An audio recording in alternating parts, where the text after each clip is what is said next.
পাহাড়িয়া মধুপুর মেঠোধুলি পথ, দিনশেষে বৈকালী মিষ্টি শপথ, মোহনিয়া বন্ধুরে আমি বালিকা। আমাদের আজকে অতিথি বন্ধু একটু অন্যরকম, ভালোবেসে তার কবিতা যাপন। একদম আদতে সে থিয়েটারের মানুষ। আমার কাছে আবৃত্তি হচ্ছে গল্প বলা, মানে আবৃত্তি আর থিয়েটারের মধ্যে আলাদা কিছু আমি খুঁজে পাই না। ভালোবাসার মানুষ কে আছেন? আমার হাজবেন্ড এটা কিন্তু খুব আনন্দ পেলাম সুমন। শুনে। মানে লোকে বলে বিয়ের পর স্বপ্ন ভেঙে যায়, আমার কিন্তু বিয়ের পরে স্বপ্ন শুরু হয়েছে। তেমন করে হাত বাড়ালে সুখ পাওয়া যায় অনেকখানি। রবি ঠাকুর তার কবিতায় লিখেছেন। আমরা সেই কথাকে ওতপ্রোতভাবে জীবনের সঙ্গে বারে বারে খুঁজে পাই। আর এই খুঁজে পাই বলেই কথা ও কবিতার এই আড্ডা আরো জমে ওঠে আপনাদের সঙ্গে নিয়ে। নমস্কার, কথা ও কবিতায় আপনাদের স্বাগত। আমার সঙ্গে আজকে স্টুডিওতে রয়েছেন আমাদের আজকে অতিথি বন্ধু। একটু অন্যরকম। কেন অন্যরকম সে কথা না হয় পরে বলি, আড্ডা দিতে দিতে আগে পরিচয়টা সেরে নিই। নমস্কার স্বাতীদি। নমস্কার দিদি। স্বাগত তোমাকে আমাদের আজকে ওয়ানের কথা ও কবিতার সেটে এবং আমাদের এই আড্ডায়।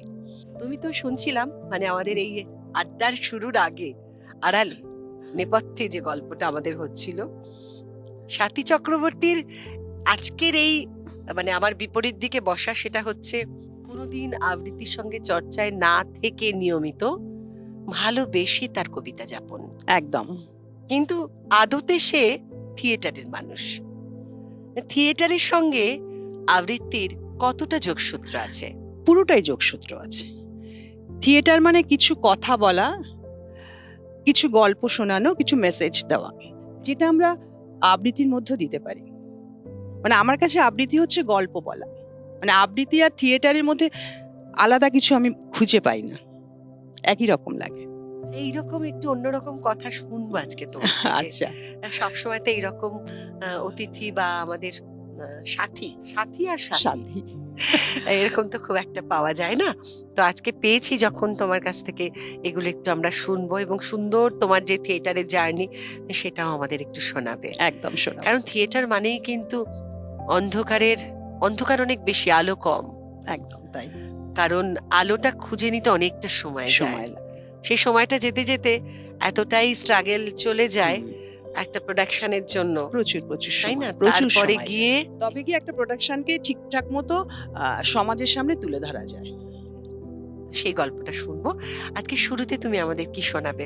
আজকে শুরুতে আমি শোনাবো সায়ন শুভ্রর আর কখনো বৃষ্টিতে ভেজা হয়নি। এটা শোনানোর কথা বলতে গেলে আমি বৃষ্টি ভীষণ ভালোবাসি, সেটা নিয়ে বলি। শোনা।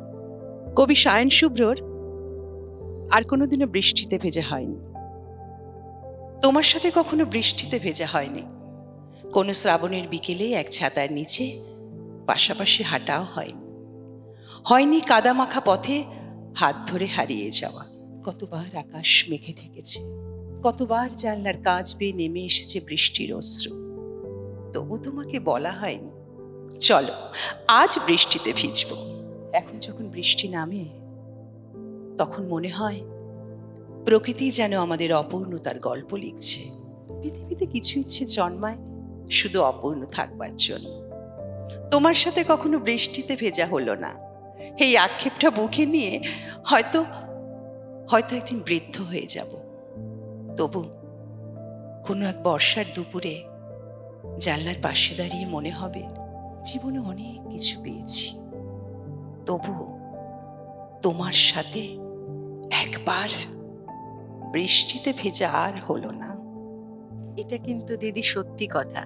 আমি কিছুদিন আগে একটা সোশ্যাল মিডিয়া আমার অনুভূতিটা লিখেছিলাম, যে যে সময় তোমার বেনারসি পড়ার কথা, সেই সময়টাতে পেরিয়ে গেছে, এখন মলমলে আমরা আটকে আছি। মানে সুতির শাড়িতে আটকে আছি, কারণ আমাদের এখন আর সেই বেনারসি মন কাড়ে না। মন কাড়ে না। তো সেই রকম বৃষ্টি ভেজার, এখন আমরা বৃষ্টিতে ভিজি, কিন্তু সেই ভেজা কি আর ভেজার মতন করে হয়? সেই অনুভূতি পাওয়া যায় না। সেই জন্য আমাদের সঙ্গে কবিতা রয়েছে। কবিতা রয়েছে। কবিতার মধ্যে দিয়ে আমরা আমাদের মনে অনুভূতিগুলো প্রকাশ করি। শিল্পীদের জীবন একটু এলোমেলোই ঠিক আছে, হ্যাঁ, এলোমেলো তাই না? এলোমেলো ছাড়া শিল্পী হওয়া যায় না। ভীষণ একটু অগোছালো থাকবে।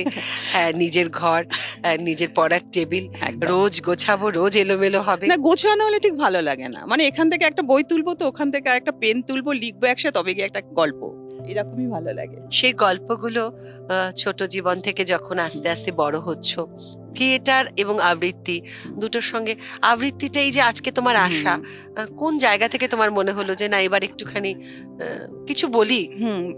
আসলে আমি কখনো আবৃত্তি শিখিনি। মানে খুব ছোটবেলা থেকেই আমার একটা ভালো লাগা তৈরি হয়েছে, এবং কেন হয়েছে, কিভাবে হয়েছে আমি নিজেও জানি। তারপর আমার যখন বিয়ে হয়, খুব অল্প বয়সে বিয়ে হয়েছে, তো কর্মসূত্রে হাজবেন্ড ভীষণ বাইরে যেত, তো একা একা ঘরে কি করব। তখন না কোথাও ওই কবিতা শোনা, কোথাও কিছু পেলে, হয়তো কবিতা না, ওটা গল্প পাঠ, ওটাকেই না নিজের মতো করে নিজের ভাব প্রকাশের জন্য করতাম। গল্পটাও কবিতার মতন করে চেষ্টা বলতাম, এবং এখনো কিছু কবিতা পেলে না ওটাকে নিজের মতো করে, মানে আমার মনে হয় কবিতা মানে ওই একজনকে গল্প বলা, মানে আমার কবিতা শুনে লোকে যেন একটা চোখের সামনে কিছু একটা দেখতে পাবে, সেটা, এবং পারস্পরিক যে সম্পর্ক, মেলবন্ধন, ওটা হবে। মানে তোমাকে টাচ করলো কিনা। এটা আমি একটু বলি, তোমাকে থামিয়েই বলি। বলো। সেটা হচ্ছে দিদি, দেখবে যেহেতু তুমি থিয়েটারের সঙ্গে আছো সেই জন্যই বলা, আমরা যখন মঞ্চে থাকি তখন কিন্তু আমাদের এক ধরনের দর্শক থাকেন, মানে ওপেন মঞ্চ একদম। হ্যাঁ, এবার যখন আমরা হল বা প্রেক্ষাগৃহ বলতে যেগুলো বুঝি, সেখানের দর্শক কিন্তু আবার একটু অন্য ঘরানার হয়। একই মানুষ কিন্তু আমাদের মস্তিষ্ক কিন্তু অন্য কথা বলে, কখনো শান্ত, কখনো চঞ্চলতা, সামনে থেকে যাতায়াত করছে, ক্যামেরার চলছে, কেউ বলছে এটা বলো ওটা বলো, তার মধ্যে থেকে তোমার বলবার উপস্থাপনার মধ্য দিয়ে তুমি তাকে বসিয়ে রাখতে, মানে তোমার সেই যোগ্যতা দিয়ে তোমার তাকে বসিয়ে রাখতে হবে, মানে তার সাথে মানে আমার তাকে শোনাতে হবে একদম, এবং আই কন্ট্যাক্ট ভীষণ জরুরি। ভীষণ জরুরি। আজকে তোমাকে পেলাম বলে আমি একটু আমার মনের কথা বলে দিলাম। আমার মনে হয় সব শিল্পীদেরই না তোমার কিছু কথা কম, কিছু কথা কম। হ্যাঁ, আমার মনে হয়, জানো, আমি ওই জন্য আজকে ভাবলাম তোমায় যখন পেলাম একটু বলি। মানে মনে হয় কি, শিল্পী আমরা যতই কাজ করি না কেন, কোথাও যেন খিদেটা থেকে যায়, মানে আর কোনো কাজে শান্তি নেই, না কোনো কাজে শান্তি, শুধু মনে হয় ইস এটা আরেকটু ভালো হতো, ভালো হতো, বাড়িতে এত ভালো করলাম, রিহার্সালে এত ভালো হলো। এটা তো থিয়েটারে ভীষণ হয়, ভীষণ ভাবে এটা থিয়েটারে হয়।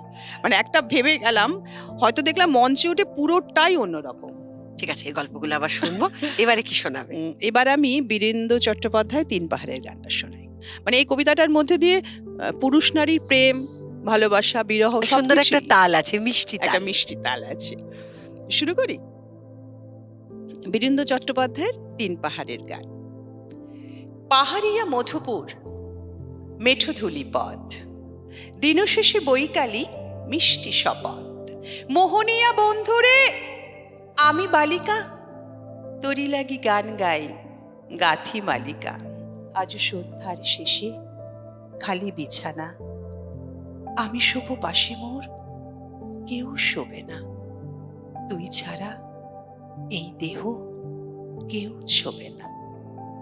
সুরে সুরে হাওয়া তার মিষ্টি বুলাই, সাঁওতাল মেয়ে কটি দৃষ্টি ভুলাই, দিনশেষ ধুধু মাঠ, ধুধু মেঠো পথ, সাঁওতাল মেয়ে কটি ছড়ালো শপথ, হাওয়ায় হাওয়ার মতন তাদের শপথ, আই মেতে নি আজ রাতে, চাঁদ কুড়ানো মাঝরাতে, আবছা আলোর কান্নাতে, মুখ ঢেকে তুই ঝর্ণা ধারে আয়, আয় জুয়ানের মন জ্বালা, নাচ দিয়ে সই গাথমালা, চুমুর গেলাস মদ ঢালা, দে চুরে দে ৩ পাহাড়ের গায়, আহা মাদুল মাতাল মাদুল বাজছে তোরি জন এলো, খুশির হাওয়া পাগলা হাওয়া কান দিল রাজকন্যেলো, আয় কাছে আয় মন দিল, চোখ কেন তোর কাঁপছে মেয়ে, বুক কেন তোর দুলছে, গাল দুখানি লালচে, শরীর সাপের মতো ফুলছে, কাকে মারবি ছো বললো, কোন ছেলে তোর কি করলো, মাদুল ভেবে কেউ কি তোকে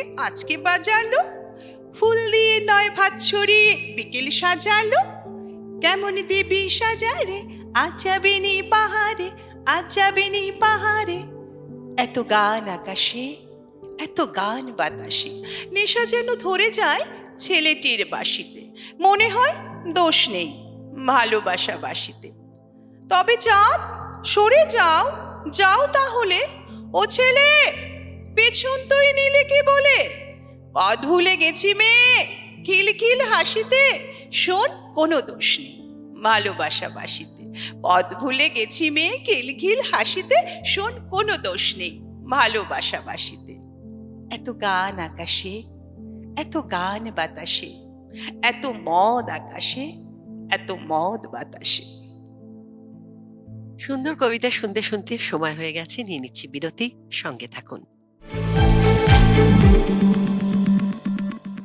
ফিরে এলাম বিরতির পর। কথা ও কবিতার সঙ্গে আপনারা। আশা করি আমাদের সঙ্গে জুড়ে আছেন, ভালোই লাগছে, খারাপ লাগছে না। কারণ গল্প বেশি, কবিতা কম। তবে এবার একটু কবিতার দিকেই যাব। তার আগে আপনাদের বলি, কথা ও কবিতায় যদি আপনারাও অংশগ্রহণ করতে চান, যোগাযোগ করুন 9433531731 এই নম্বরে। সাথীদি, আমার মনে হচ্ছে একটা বেশ দূরপাল্লার ট্রেন, তুমি জানলার কাছে বসে আছো, হঠাৎ তোমার সঙ্গে দেখা হয়ে গেল। হঠাৎ দেখা হলে যেরকম হয় আর কি, আরে সাথীদি না, চলো চলো আড্ডা দিই, ব্যাপারটা ওরকম। একদম মানে মনে হলো আগে যেন তোমার সাথে আমার অনেক পরিচয় ছিল। এভাবে বোধহয় হয়ে যায়। হ্যাঁ, হয়ে যায়। অনেক দিনের পুরনো অচেনা কোনো বন্ধুর সাথেও তো হঠাৎ করে দেখা হয়ে যেতে পারে, সেই সেটা তো অনুভূতিটা হয়, অন্যরকম। কিন্তু তোমার সঙ্গে আমারও কিন্তু আজকে সেটাই হলো। আচ্ছা, না ফোনে খুব ভালো কথা না হয়েছে, একেবারেই না। না এখানে এসেও আমাদের আগে কথা হয়েছে। যাই হোক, সে কথা হতে হতেই বলি, তোমার কবিতার প্রতি ভালো লাগা তো জেনে ফেলেছি আমরা। এবারে তুমি আমাদের সেই ভালো লাগার জায়গা থেকে কি শোনাবে? বিশ্বকবি রবীন্দ্রনাথ ঠাকুরের হঠাৎ দেখা শুনে।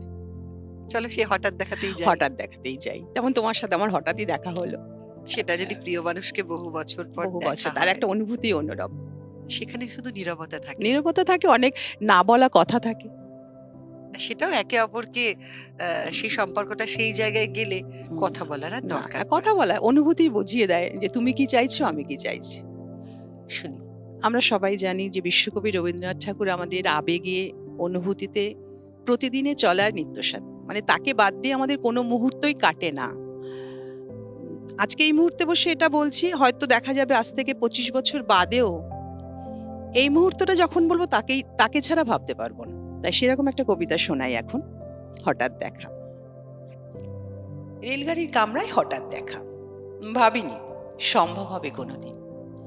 আগে ওকে বারবার দেখেছি লাল রঙের শাড়িতে, ডালিম ফুলের মতো রান। আজ পরেছে কালো রেশমের কাপড়, চিকন গৌর মুখখানি ঘিরে। মনে হলো কালো রঙের একটা গভীর দূরত্ব ও ঘনিয়ে নিয়েছে নিজের চারিদিকে। যে দূরত্ব সর্ষে ক্ষেতের শেষ সীমানায়, শাল বনের নীলাঞ্চলে। থমকে গেল আমার সমস্ত মনটা। চেনা লোককে দেখলেন অচেনার গাম্ভীর্য। হঠাৎ খবরের কাগজ ফেলে দিয়ে আমাকে করলে নমস্কার। সমাজবিধির পথ গেল খুলে, আলাপ করলেন শুরু। কেমন আছো, কেমন চলছে সংসার ইত্যাদি। ও ছিল বাইরে জানালার দিকে তাকিয়ে, যেন কাছের দিনে ছোঁয়াচে পার হওয়া চাহনিতে দিলে অত্যন্ত ছোট দু একটা জমা, কোনোটা বা দিলেই না। বুঝিয়ে দিলে হাতের অস্থিরতায় কেন এসব কথা, এর চেয়ে অনেক ভালো চুপ করে থাকা। আমি ছিলাম আমার সাথীদের সাথে অন্য বেঞ্চিতে।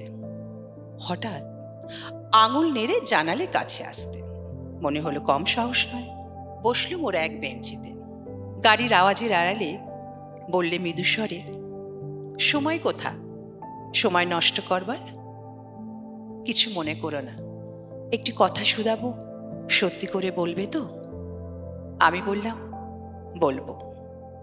সে বলল, আমাদের গেছে যেদিন কি একেবারেই গেছে, কিছুই কি নেই বাকি? একটুকু রইলেন চুপ করে, তারপর বললেন, রাতের সব তারাই আছে দিনের আলোর গভীরে। খটকা লাগলো, কি জানি বানিয়ে বললেন না তো। সে বলল, থাক, যাও ওদিকে। সবাই নেমে গেল পরের স্টেশনে, আমি চললাম।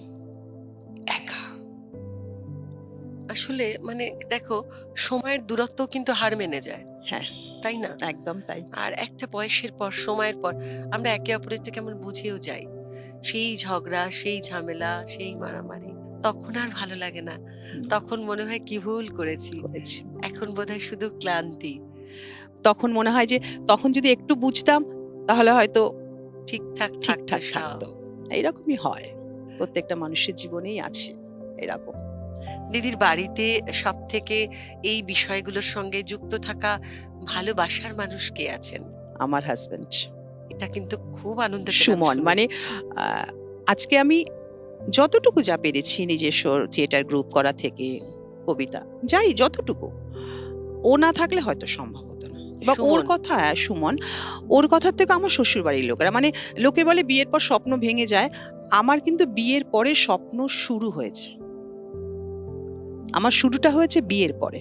ছোটবেলা থেকে এগুলো খুব ভালো লাগা ভালোবাসার জায়গা ছিল।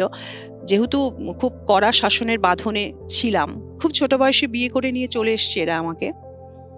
আমার সমস্ত স্বপ্ন সুমন পূর্ণ করেছে আমার শ্বশুরবাড়ির লোক। মানে সুমন না থাকলে আজকে আমি স্বাতী চক্রবর্তী হতে পারতাম না। ওই জন্যই দাদার নাম সুমন।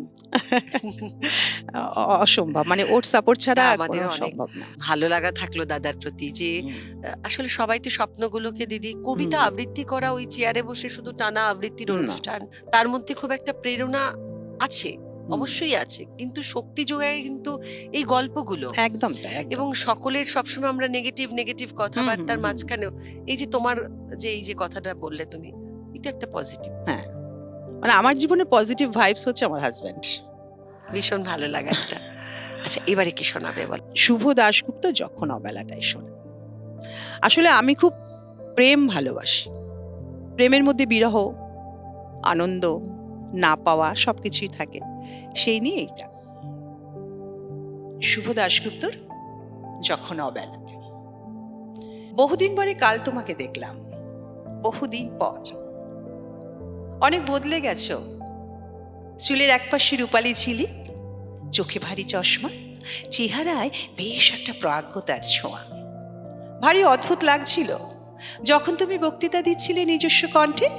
তোমার বলার দুরন্ত গতি আর মোহ জাগানো মডুলেশনে গোটা মাঠ আন্দোলিত হচ্ছিল উত্তেজনায় উন্মাদনায়। দেশ জাতি ধর্ম কত কিছু নিয়ে তুমি বলছিলে। কি প্রচন্ড সমীহ জাগানো তোমার বক্তৃতা। কতদিন পর কাল তোমাকে দেখলাম ভিড়ের একেবারে শেষে, মাঠের প্রান্তে আধো অন্ধকারে দাঁড়িয়ে আমি শুনছিলাম আর দেখছিলাম তোমাকে। ভারতবর্ষ তার বর্তমান ভবিষ্যৎ সব কিছু নিয়ে কি দারুণ বিশ্লেষণ, কি অপূর্ব ভাষণ। কতদিন পর কাল তোমাকে দেখলাম। উদ্বেলিত জনতা, উন্মোষিত শহর, কালী মফস্বলের ছোট্ট শহর আকণ্ঠ ডুবেছিল তোমাতে।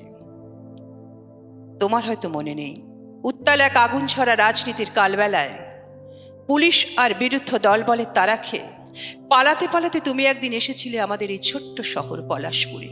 আমার নিম্নবিত্ত আদর্শবাদী সৎ বাবা নিজের জীবনের ঝুঁকি নিয়ে শুধুমাত্র পার্টির নির্দেশ যথাযথ পালন করতে তোমাকে আশ্রয় দিয়েছিলেন আমাদের এই টালির ঘরের অবিনস্ত অভাবের সংসারে। গরিব স্কুল মাস্টারে সেটা ছিল বাড়াবাড়ি রকমের দুঃসাহস। কলকাতার উত্তপ্ত রক্তক্ষয়ী রাজনীতির প্রচণ্ড ভয়াবহতা থেকে তুমি এসে আত্মগোপন করেছিলে এই পলাশপুরে। তোমার বড় বড় দীপ্ত চোখ, অপূর্ব স্পর্ধা ভরা দুঃসাহসী কথাবার্তা আর তোমার সম্পর্কে বাবার কাছে শোনা নানান দুরন্ত কাহিনী সেদিন আমার সদ্য যুবতীর হৃদয় মনে মনে কি যে এক নিবিড় বাঁধনে বেঁধেছিল। আস্তা ভাবলে সত্যি অবাক লাগে।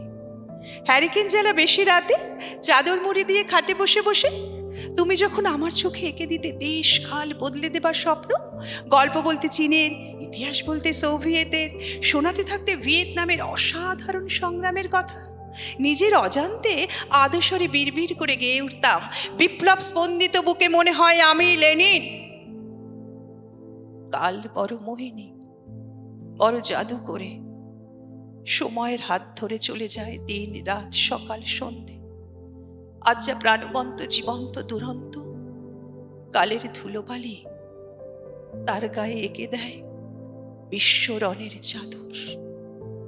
একদিন চলে গেলে, শরৎকাল যেমন চলে যায়, দুর্গাপুজোর মায়াবী উজ্জ্বলতাকে পেছনে ফেলে, দূরপাল্লার ট্রেন যেমন চলে যায়, গাগঞ্জের অখ্যাত ছোট্ট স্টেশনকে অবজ্ঞায় দূরে ফেলে দিয়ে, নদীর স্রোত যেমন চলে যায় আপন চলার বহন টানে, একদিন তুমিও চলে গেলে। আর আমার জন্য রেখে গেলে এক বুক উৎকণ্ঠা, দু চোখ ভরা স্বপ্ন, আশা, সমস্ত চৈতন্য জুড়ে তোমার জন্য নিখাদ ভালোবাসা। মফস্বলের এই ছোট্ট শহরে ধুলো বালি ভিড় নির্জনতা কোলাহল শূন্যতা সব সব যখন আমার কাছে তুমি ময়, তুমি চলে গেলে আর রয়ে গেল তোমার আবার ফিরে এসে আমাকে নিয়ে যাবার স্বাভাবিক প্রতিশ্রুতি। বাবার কাছে খবরাখবর পেতাম, ছাত্র নেতা থেকে তুমি যুবনেতা, যুবনেতা থেকে আরো বড় পদ, তোমার জীবনের গ্রাফ ক্রমশ ঊর্ধ্বমুখী। কলকাতা ছাপিয়ে সারা বাংলায় বেড়েছে তোমার নাম যশ, বেড়েছে দাপিয়ে বেড়ানোর তুমুল ব্যস্ততা। খবরের কাগজ, টিভি, রেডিও মাঝে মধ্যে তোমাকে আমার কাছে এনে দিলেও তুমি নিজে আর আসনি।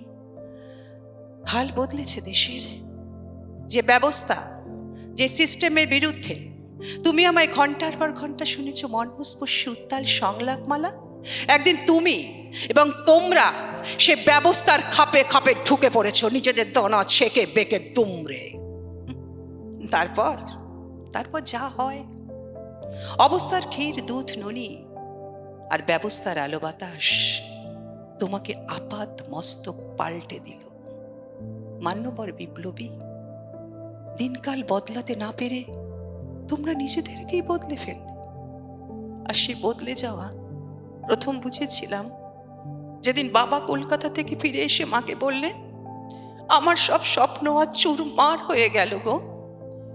এই বলে আমার বৃদ্ধ অসহায় বাবা গুমড়ে কেঁদে উঠলেন।